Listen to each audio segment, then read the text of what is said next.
মিয়ানমারের যুদ্ধকে কেন্দ্র করে আতঙ্ক পিছু ছাড়ছে না বাংলাদেশের। কদিন পরপরই উত্তপ্ত হয়ে উঠছে সীমান্ত এলাকা। ওপার থেকে কখনো গুলি ধেয়ে আসছে তো কখনো আবার দেখা মিলছে যুদ্ধজাহাজের। সম্প্রতি তাদের জলসীমার ভেতর ৩টি যুদ্ধজাহাজ নোঙর নিয়ে এপারে বেড়েছে আতঙ্ক। মিয়ানমারের বিদ্রোহী গোষ্ঠী আরাকান আর্মিকে ঠেকাতে এসব জাহাজ প্রস্তুত রাখা হয়েছে বলে তথ্য দিয়েছে কক্সবাজার জেলা প্রশাসন। জানান, প্রতিবেশী হিসেবে পরিস্থিতি পর্যবেক্ষণ করছে বাংলাদেশ। মিয়ানমারের মংডু, রাথিডং ও রামদি শহর দখলে নেয়ার জন্য বিদ্রোহী গোষ্ঠী আরাকান আর্মি লড়াই করছে সরকার বাহিনীর সাথে।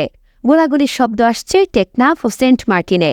বিদ্রোহীদের আক্রমণ ঠেকাতে মিয়ানমারের জলসীমার ভেতরেই ৩টি যুদ্ধজাহাজ নোঙর করে রেখেছে দেশটি।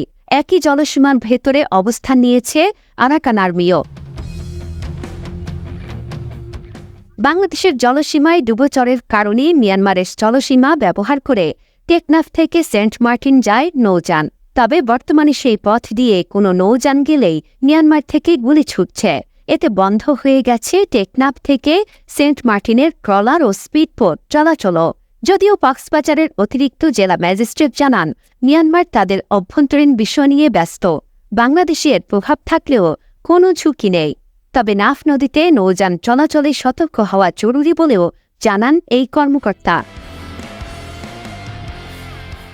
মিয়ানমারের অভ্যন্তরীণ সংকটের কারণে বাংলাদেশ আক্রান্ত হলে ছাড় দেওয়া হবে না বলে হুঁশিয়ার করেছেন সড়ক পরিবহন ও সেতুমন্ত্রী ওবায়দুল কাদের।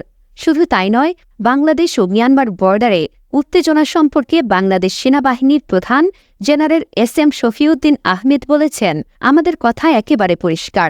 দেশের সার্বভৌমত্বের ওপর আঘাত এলে সেটা প্রতিহত করতে বাংলাদেশ সেনাবাহিনী প্রস্তুত, সে বিষয়ে কোনো সন্দেহ নেই। ২০২১ সালের ১ ফেব্রুয়ারি মিয়ানমারের জান্তা বাহিনী ক্ষমতা দখল করে।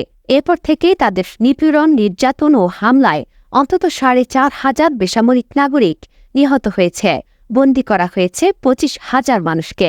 জান্তার হামলায় মিয়ানমার জুড়ে অন্তত ৭৮,০০০ বাড়িঘর ধ্বংস হয়েছে। এ পরিস্থিতিতে আরাকান আর্মিসহ দেশটির একাধিক বিদ্রোহী সংগঠন জান্তা সরকারের বিরুদ্ধে লড়াই শুরু করে। এর ফলে দেশটিতে শুরু হয় গৃহযুদ্ধ।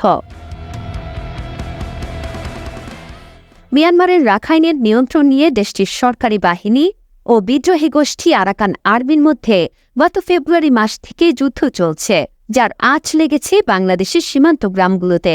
চলমান সংঘাতের জেরে টেকনাফ সেন্ট মার্টিন নৌ রুটে প্রায় ১ সপ্তাহ ধরে বন্ধ আছে নৌ চলাচল।